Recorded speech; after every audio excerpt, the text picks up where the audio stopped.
umvica tumye mpinduka ngitwa umukunzi w'Imana nyirimbabazi data wa twese nuko ruwiyambuye ubwiza bwose yambaye umuvumo wose n'ububi bwanjye umvica tumye mpinduka ngitwa umukunzi w'Imana nyirimbabazi data wa twese nuko ruwiyambuye ubwiza bwose yambaye umuvumo wose n'ububi bwanjye yankunze nabibereye naruwo gupfa niwe yamuje n'Imana ubu ndashima ni Yesu zina riryoshe niwe nzirata ni Yesu zina riryoshe niwe nzirata yankunze nabibereye naruwo gupfa niwe yamuje n'Imana ubu ndashima ni Yesu zina riryoshe niwe nzirata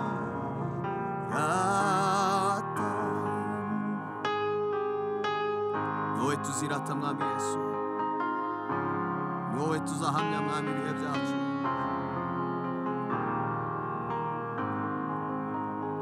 ni Yesu zina riryoshe niwe nzirata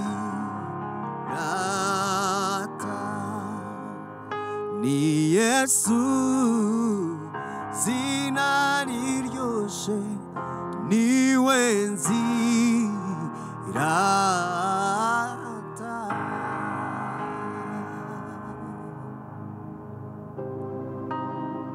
tubaha ikaze kuri Harvest Maboko itorero ryanje n'umuryango wanjye itorero ryawe n'umuryango wawe itorero n'umuryango turi mu masengesho y'iminsi 40 aho twifashisha igitabo cy'ubuzima bw'intego twibaza ikibazo kigira kiti ese isi nyibereye iki uyu munsi wa none rero ku munsi wa 16 turarebera hamwe umutwe ugira uti ikirusha byose agaciro kirusha byose agaciro rero tugiye kureba twifashishije ijambo ry'Imana dusanga mu gitabo c'abakorinto ba mbere igice cya 3 umurongo wa 3 aravuga ngo kandi nubwo natanga ibyanjye byose ngo ngaburire abakene ndetse nkitanga ubwanjye ngo nitwike ariko singire urukundo ntacyo byamarira Bibiliya itugaragarije ikirusha byose agaciro twari urukundo kandi Bibiliya ikatubwira ngo nubwo navuga indimi nk'iz'abamarayika nubwo nahanura icyo nakora icyo ari cyo cyose kitagira urukundo ntacyo byabimaze mu yandi magambo ikirusha byose agaciro ni urukundo nk'uko tubivuze uyu mutwe utubwiye icyisho byose agaciro. Twavuga nubwo navuga indimi nk'iz'abamarayika, ibyo navuga byose, ibyo nakwizera byose, ibyo nakora byose, nta rukundo ntacyo byaba bimaze.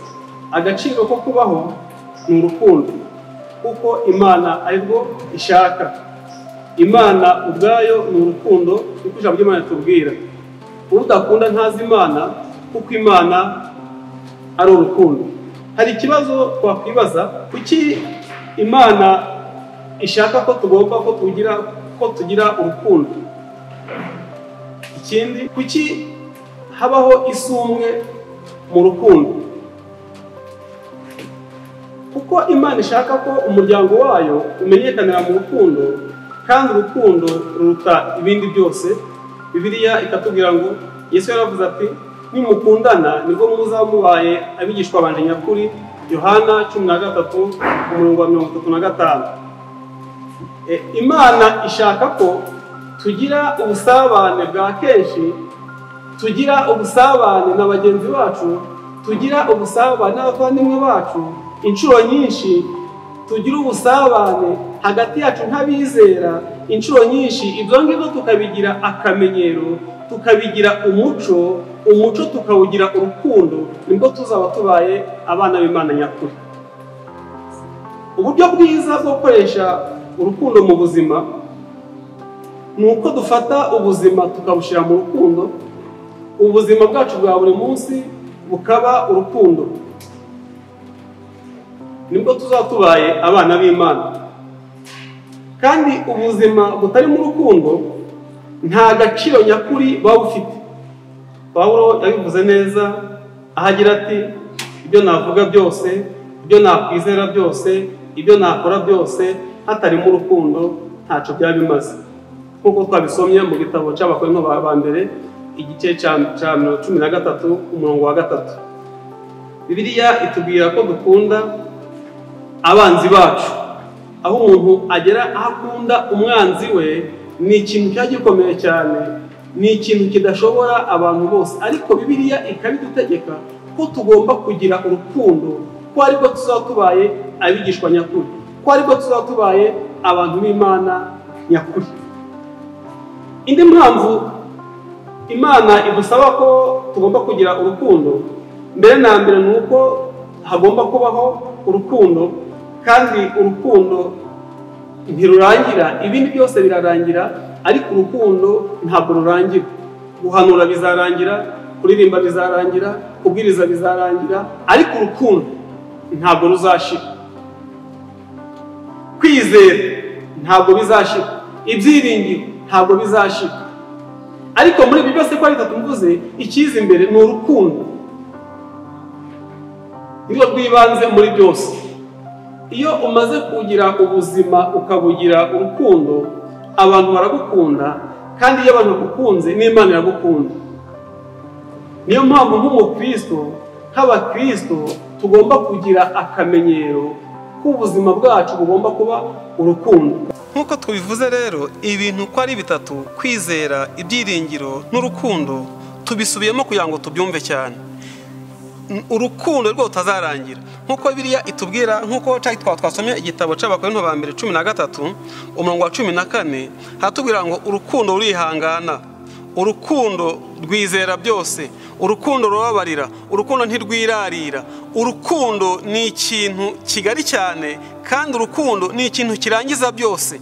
Uyu munsi wa none wakora icyaha kubera ko Imana igukunda, ukavuga Imana mbabarira. Kubera ko Imana ari urukundo, iba yiteguye kukubabarira. Ikizatugaragariza ko dufite urukundo ni uko tuzagenzurwa ku rukundo dukunda bagenzi bacu. Tugomba kubigira intego ya mbere mu buzima bwacu bwa buri munsi. Icyo twakora icyo cyose tuzagenzurwa mu buzima bw'urukundo. Mu buryo Imana tugenzura ku rukundo, itubigenzurira muri bagenzi bacu, uburyo kitubana na bagenzi bacu, uburyo kituba muri sosiyete runaka, aho twirirwa, ibyo dukora, aho ngaho naho Imana itugenzurira muri ibyo bintu. kandi ibyo ngibyo nibwo buryo bwiza bwo kubana n'abandi. Uburyo bwiza bwo kugaragaza urukundo ni uko ubona igihe agaciro uha ikintu icyo ari cyo cyose uzirikana cyangwa se ukunda. Ikindi, ushobora kugira uko ubaho cyangwa se uko wubaha ikintu bitewe n'umwanya munini wagihaye. Uko uha umwanya munini ikintu niko abantu bashobora kugenda bavuga ngo uriya muntu akunda ikintu runaka. Umwanya munini wahaye urukundo nibyo bizatubwira ko koko ufite urukundo. Ntabwo wabwira umuntu ngo uramukunda utamusura. Mwahura ngo ndagukunda utaza hataha, ndagukunda ntabwo uzi ubuzima bwiwe. Iyo uvuze ngo ndagukunda, gerageza ugera naho umuntu umubwiye ngo ndagukunda umusure, umenye ubuzima bwe. Aho ngo nzozo kanaka wa muntu agira urukundo rwo gusura. Urukundo yabigize umuco. Kubana n'abandi bidusaba igihe, rimwe na rimwe bisaba ubwitange, kandi ibyo ngibyo nibyo byiza bitugaragariza urukundo. Kubera igihe uruha nibwo tuzamenya ko ufite urukundo. Mu yandi magambo, igihe uha urukundo, icyo gihe nicyo kizatugaragariza ko ugira urukundo. Igihe cyiza cyo gukunda ni ubu ngubu, cyangwa igihe cyo kugira urukundo ni ubu ngubu. Kuki uyu munsi twakwibaza, kuki uyu munsi ari cyo gihe cyiza cyo kwerekana urukundo? Kuki uyu munsi ari cyo gihe cyiza cyo kwerekana urukundo? Tugasubiza tuti kuko utazi neza igihe ufite cyo gushobora kubikora cyangwa se cyo gushobora gukunda, nta cyizere ufite cy'uko ejo hazaza hazaba hameze. Niba bishoboka kwerekana urukundo, byaba byiza rero ubikoze uyu munsi. Byaba byiza ugize urukundo uyu munsi. Nimba ntarwo wagiraga, byaba byiza uyu munsi ugize urukundo ukarwerekana, tukamenya ko ufite urukundo. Intego yo kuzirikana, intego y'ubuzima ni urukundo. Intego yo kuzirikana, intego y'ubuzima ni urukundo. Intego y'ubuzima ni urukundo.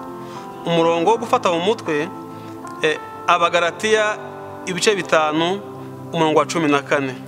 Abagalatiya ibice 5 umurongo wa 14, muraza kwasoma mwitonze. Ikibazo cyo gutekerezaho: ese mvugishije ukuri, kubana n'abandi nibyo mpa umwanya wa mbere mu buzima? Nakora iki kugira ngo bimere bityo? Ese mvugishije ukuri, kubana n'abandi nibyo mpa umwanya wa mbere mu buzima? Nakora iki kugira ngo bimere bityo? Murakoze, Imana y'umugisha.